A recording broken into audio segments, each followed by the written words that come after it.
আমরা ক্ষুব্ধ যে সুস্পষ্ট প্রমাণ থাকা সত্ত্বেও প্রাণহানি, ছাত্র জনতার উপর হামলা ও গুলিবর্ষণের কোনো তদন্ত না করে পুলিশ শুধুমাত্র নাশকতার মামলা দায়ের করে হাজার হাজার অজ্ঞাতনামা লোককে আসামি করছে, কয়েক হাজার লোককে গ্রেফতার করেছে, যা হয়রানিমূলক এবং গ্রেফতার বাণিজ্যের সুযোগ করে দেবে।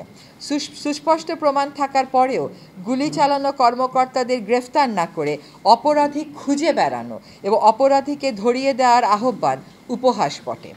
এভাবে নিরস্ত্র মানুষকে হত্যা, গণগ্রেফতার, অবৈধ আটক, নিপীড়ন ও নির্যাতন সংবিধানের ৩১, ৩২, ৩৩, ৩৫, ৩৭, ৩৯ অনুচ্ছেদ, সার্বজনীন মানবাধিকার ঘোষণা এবং বাংলাদেশের জন্য প্রযোজ্য বিভিন্ন মানবাধিকার দলিলের স্পষ্ট লঙ্ঘন।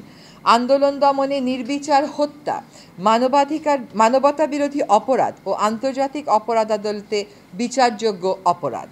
এমন গুমট ও সংকটময় পরিস্থিতিতে দেশের বৃহত্তর স্বার্থে শিক্ষার্থীদের ভবিষ্যৎ ও সামগ্রিকভাবে শিক্ষাঙ্গনকে নিরাপদ ও শিক্ষামুখী রাখতে নিম্নোক্ত দাবিগুলো তুলে ধরছি। Police, RAB, answer, BGB, Chhatra League, Jubo League সহ সরকারি মদতপুষ্ট অস্ত্রধারীদের গুলি এবং নির্মম আঘাতে নিহত সকল মৃত্যুর সঠিক স্বচ্ছ তদন্ত হতে হবে এবং প্রকৃত দোষীর, তা সে যতই উচ্চ পদাধিকারী বা কোনো দলমতের হোক, সর্বোচ্চ আইনানুগ শাস্তি নিশ্চিত করতে হবে।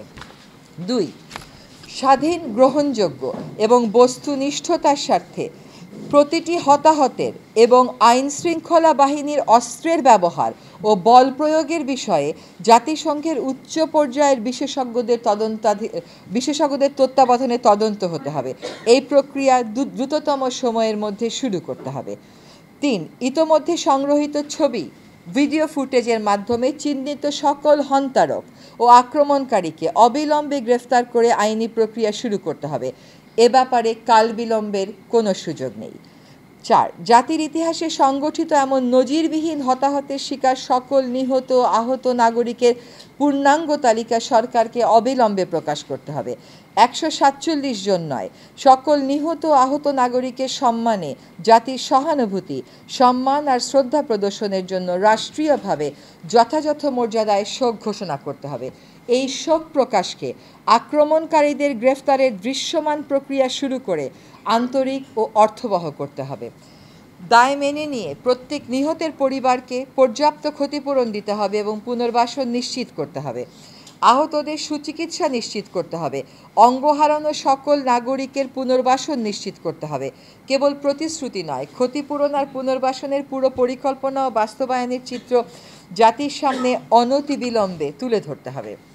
অবিলম্বে আটককৃত সকল শিক্ষার্থীর মুক্তি দিতে হবে এবং শিক্ষার্থী গ্রেফতারের চলমান প্রক্রিয়া বন্ধ করতে হবে। সকল শিক্ষা প্রতিষ্ঠান খুলে দিতে হবে এবং সেখানে অস্ত্রধারী ও প্রভাব বিস্তারের রাজনীতি বন্ধ করতে হবে। ৮. তথাকথিত ডিবি হেফাজত থেকে সকল সমন্বয়কারীকে মুক্তি দিতে হবে। এমন জোরপূর্বক উঠিয়ে নেয়া আর বেআইনি হেফাজতের ব্যাখ্যা দিতে হবে এবং এর সাথে জড়িত সকলকে জবাবদিহিতার মুখোমুখি করতে হবে। ৯.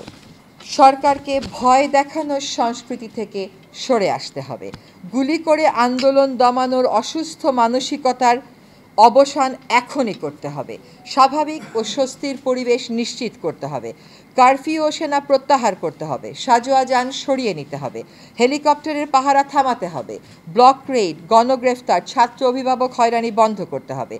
আমরা স্বাধীন দেশে মুক্ত পরিবেশে বসবাস করব, কোনো বদ্ধ, নিয়ন্ত্রিত আতঙ্কের পরিবেশে আর নয়। অবাধ তথ্যপ্রবাহে আরোপিত সকল বাধা দূর করতে হবে। ইন্টারনেট ও সামাজিক যোগাযোগ মাধ্যম পূর্ণ মাত্রায় খুলে দিতে হবে।